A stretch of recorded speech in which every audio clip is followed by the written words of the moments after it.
Hey, good morning. It's Mike Shunke, Berkshire Hathaway Homes and Shipton Properties, on our way to Paradise Valley meeting here. Quick check. We're going to talk about residential, commercial, and the economy, and then just a couple thoughts on the industry, some trends I'm seeing going on.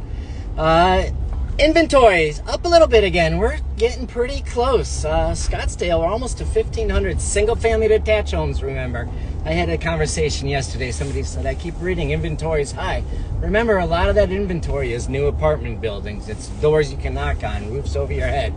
So single-family detached, we look at it's a more stable, and we really need to be about 1,500 to 2,000 in Scottsdale to have a normal market. And I think we're 1,400 and something now. So up a little bit. We're getting there. More and more coming on the market. But if it's priced right, it goes off the market. So what's going on over there? That's all right. Anyway, accepted contracts, 3 months in a row. We're up 3 months in a row for accepted contracts. So we're getting some energy going. There's some positive. You know, it really depends who you talk to. I talk to some agents, they're not doing anything. I talk to other agents that are super busy. And, you know, we've been busy. We do things a little bit different. I do more analysis and things, don't just buy and sell. Kind of get to know our clients and what you're looking for and how we can help you best. But actually, our office, Berkshire Hathaway in Caroline, had a record January of contracts written. So those haven't closed yet, but, you know, that's a start. You got to start somewhere. So, overall in the valley, dipping into a little bit of a buyer's market. But, you know, pay attention. Every neighborhood has its own market. There's still seven or eight of the 17 markets that the Cromford report analyzes or looks at. They're in the seller's market still. Scottsdale, Fountain Hills, Chandler, the typical ones that hold their value, and the higher prices. Mesa. We're seeing $5 million listings in Mesa. That's pretty. Don't speed in Paradise Valley. They got me last week, so I'm expecting a ticket in the mail. But anyway, let's see. Where are we? We've only been in 5 buyers markets in the past 25 years, and they're all real short. Remember, real estate statistics tell us where we've been, not where we're going. So if you wait to see it on paper, you missed it. And you kind of want to buy when it's turning up back into a seller's market. And you want to sell, you know, kind of at that area too, but just because you're getting the activity. The buyers are out there.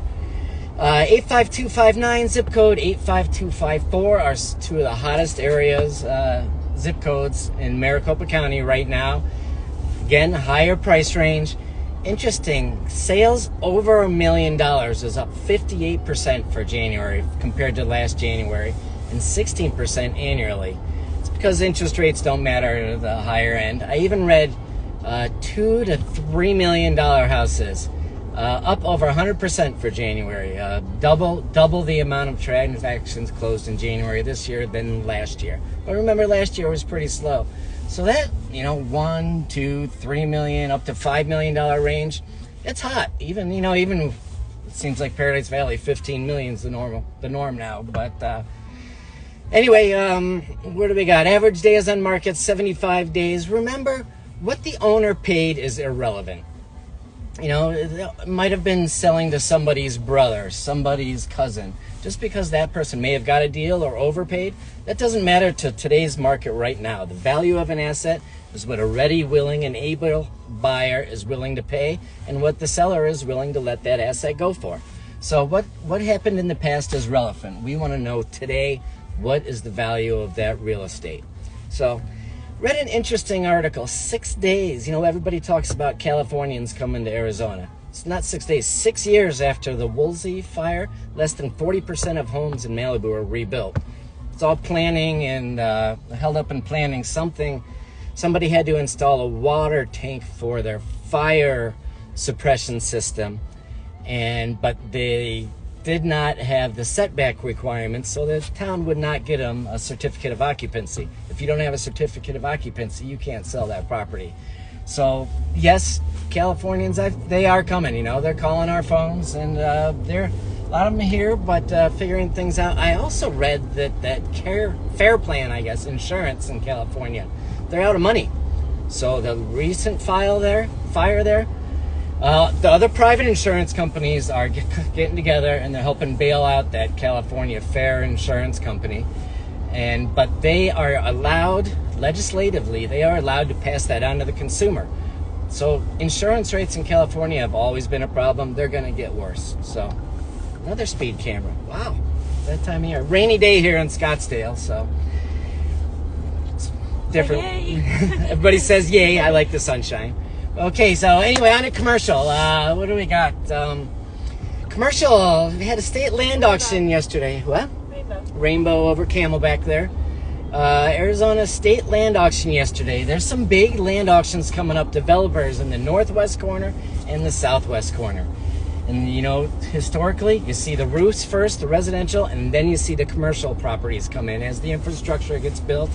So just keep an eye on those areas when you're investing in your commercial and things like that. Those are the northwest corner up by the SMC factory, and the south out Mesa down that way. So it's just that sprawl is coming.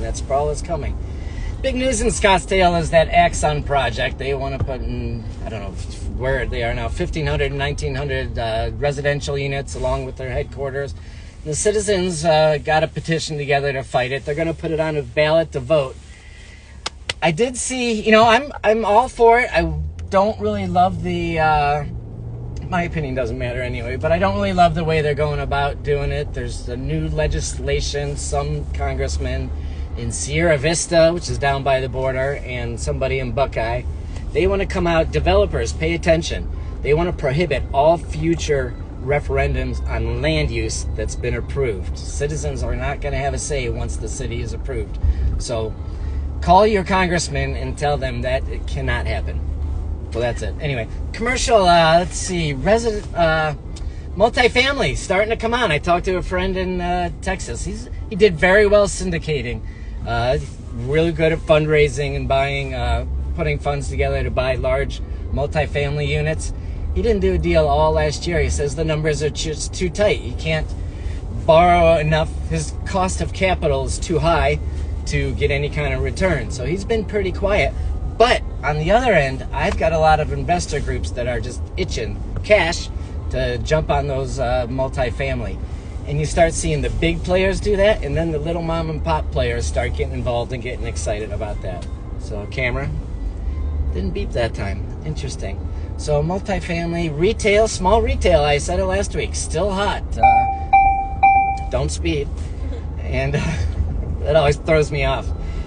Small contractor industrial units, super hot. If you know, development takes a year or two on those right now because you have zoning and planning has to get through.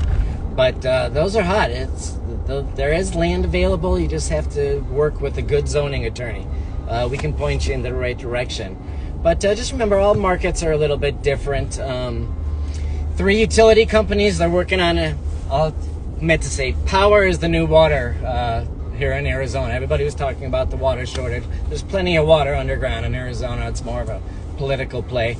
But now with all these data centers coming, they're talking about doing it, getting the ball rolling. It's 40 years to put a nuclear plant in. And actually talked to my brother-in-law. He's bidding on the project. He's pretty big in that stuff. But that'll be great. That they see the growth here in Phoenix. Phoenix Airport had a record year. And they're putting a lot of money into Phoenix Airport. So anyway, you know, developers also, City of Phoenix, they are increasing development fees. I think February 19th is a City of Phoenix meeting you need to go to. Pay attention, particularly developers up in that northwest corner. They had said that they were going to have that chip factory pay for all the infrastructure. Now they're kind of backing up on that since their federal funding is questionable. So pay attention to what's going on legislatively. So, and, or give us a call. We can help you. But anyway, small mom and pop things. A lot of things happen, remember, in the development or the permitting process. Like Murphy over there, keep an eye out, MOEZ. 10 minutes, thanks. Keep an eye out there. We'll let you know when we need you to go to that meeting and push that through. So economy, it's been a fun week for economists. I'm not an economist, but you know, my history in bond trading and on the board of trade and Wall Street in that area with the hedge funds. Powell had a Senate Banking Committee hearing, and I was amazed. It was kind of entertaining how much the lawmakers do not know. Maxine Waters, everybody's favorite. Wow, another camera. Wow. Maxine Waters doesn't even know that the Federal Reserve is not a government entity. Federal Reserve is a private entity. Chairman Powell is the head of the, wow, big rainbow. Chairman Powell is head of the Federal Reserve. Federal Reserve does monetary policy. They control the money supply. Fiscal policy is the U.S. Treasury. We can't get interest rates down. The Fed cannot control interest rates in general. They control the overnight lending rate. They buy and sell bonds they set a target rate. They buy and sell and hold and sell, hold and don't hold. They let them roll off bonds to kind of increase and decrease the money supply. We can't get rates down until we have government spending under control.